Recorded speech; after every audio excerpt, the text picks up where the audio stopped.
ভাইরে দেখুন, এই মেয়েটি রাস্তা দিয়ে যাওয়ার সময় লক্ষ্য করে দেখে যে এই অসহায় মেয়েটি মানুষের জুতা পরিষ্কার করে দেয়।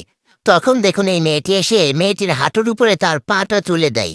তবুও দেখুন এই মেয়েটি কিছুই মনে করে না, সে কিন্তু খুব যত্ন করে এই মেয়েটির জুতা জোড়া পরিষ্কার করে দিচ্ছে। আর এই মেয়েটি দেখুন তার সঙ্গে এরকম ব্যবহার করে কিন্তু সে খুবই মজা পাচ্ছে।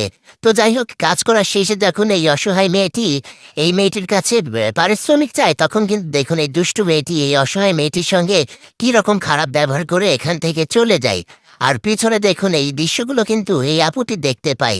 এই আপু দেখতে পেয়ে দেখুন এই অসহায় মেয়েটির কাছে চলে আসে। এসে এই আপু কিন্তু এই অসহায় মেয়েটিকে দেখছে যে আসলে এই মেয়েটির হাত নেই এবং এই মেয়েটির পায়ে কোনো জুতাও নেই, সে খুবই অসহায়।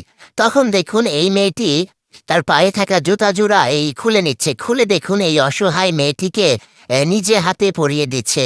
আসলে আমার এই বোনটির মধ্যে কিন্তু মানবতা কাজ করেছে। তাই তো দেখুন সে এই অসহায় মেয়েটির সঙ্গে এরকম খারাপ ব্যবহার দেখতে পেয়ে দেখুন এই বোনটি কিন্তু এই অসহায় বোনটিকে সহযোগিতা করছে। তো দেখুন নিজের পায়ে জুতা খুলে এই অসহায় মেয়েটিকে পরিয়ে দিল এবং তার ব্যাগ থেকে অনেকগুলো টাকা বের করে এই অসহায় মেয়েটিকে দিল। আর এই অসহায় মেয়েটি দেখুন এই আপুর কাছ থেকে এরকম সহযোগিতা পেয়ে সে কতটা খুশি হয়েছে।